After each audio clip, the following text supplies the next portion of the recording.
everybody, it's George Whittam reporting for Whittam's World, and I am here at the Heil booth with the man, Bob Heil. How you doing, Bob? We're great. Nice to see you, George. You too. It's I'm great glad to see you and Maxine could come by and see some of the stuff we're doing here. This is going into our 51st year of doing things in the wonderful world of audio some way or another. I could talk to you for an hour, but what was the first product that you launched that people think of you now for these days? You know, that's Oh, well, that's no question, and the answer's easy, the talk box. the talk box. Yes. Yeah. I did a lot of things in my life, but the talk box probably goes down that just about everybody knows about it because the first note that Frampton does of Frampton Comes Alive or Richie Sambori, it's all over. They know what it's going to happen. And so I was very happy. It's a long story It about sure is. how that started. Yeah. So how did you transition to microphones? When did that happen? But, well, I am a ham radio operator. Been one for 60-some years. I learned to solder. I learned to build things.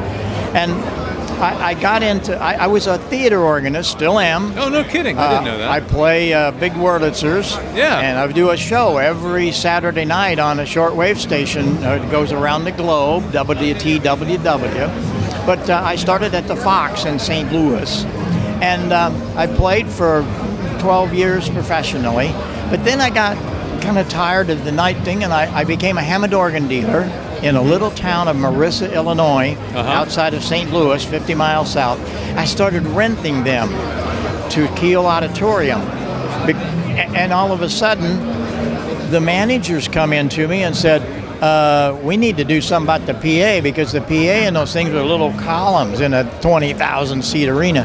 So I got a couple of speakers that the Fox had thrown out, and I built this monster PA, Macintosh amps. I'm a ham radio operator, and you got to try to put all this together because it gets, But I built this monster PA, didn't know anything about rock and roll. I'm a theater organist playing Gershwin and show tunes in between the movies, right?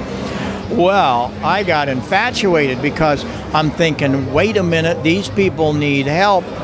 And the first thing you know, a manager came to me at one of the shows at Kiel and said, hey, I got this group in Ohio. Would you want to go on tour? I said, I've never been on tour. I said, well, let's do it. I said, okay. He said, I don't need all of it. I just need a piece. That group was the James Gang. No kidding. And so we go out to Ohio and did some shows. But the first two shows are good. But then we discovered Joe Walsh and I were both ham radio operators. You guys, an instant connection. Our lives changed, and our whole friendship was developed right there. And so I continued on, and it just got crazy from there. There's a great thing that you all should just go into the internet, put in the night rock and roll sound was born. It's a true story. It really was the first night, and it was with the Grateful Dead. It's quite a story. They wrote the song Trucking about it because their Carrying all the gear? Yeah, their sound man got confiscated the night before because he wasn't supposed to be out of the state of California. We won't get into that. You can go figure it all out. But they come to St. Louis with no PA. Ironically, to where? The Fox Theater. The perfect place. Well, there again, the stage manager calls, says, you still have all those speakers? And I said, yeah. Talk to this guy, handed the telephone to Garcia. And then we hit the front page of Billboard because we went on tour with them out of there.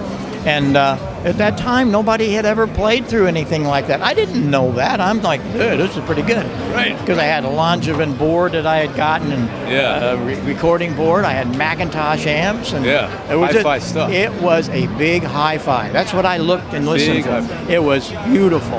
It wasn't just a loud PA. It was a beautiful sounding PA. Yes, that's new. That was new then. Well, because of the pipe organ, I learned to listen.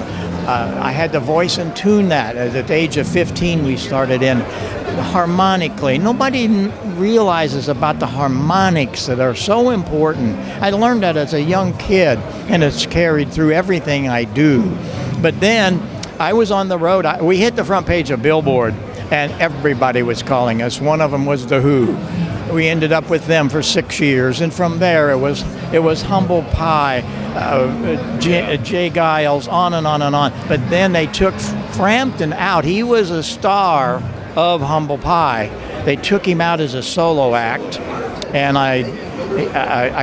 his little gal Penny was married in my home when they were 18.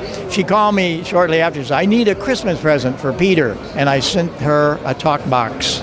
You can write the rest of Peter Frampton's history, and it's well defined. You go to our website, heilsound.com. There's a really cool little video that we sat down in Nashville a couple of years ago, and he tells you that whole story. But anyway, we got on. When did the mics come along in your I lineage? got tired. I got tired of the road, and I got back into my ham radio, but the audio was terrible. All the imports coming in, all the Collins and Hallicrafters, the great American radios were gone. The audio was gone, and it was this mushy, stupid audio. Yeah. So I got to do something about it. We have now, over the years, since 1980, Heil Sound is the largest manufacturer on the planet of microphones for ham radio, communications, for emergency vehicles, and that kind of stuff. So it started as ham radio and communications, and then you realized, wow, there's some other markets for these mics. Remember, Joe Walsh is a ham.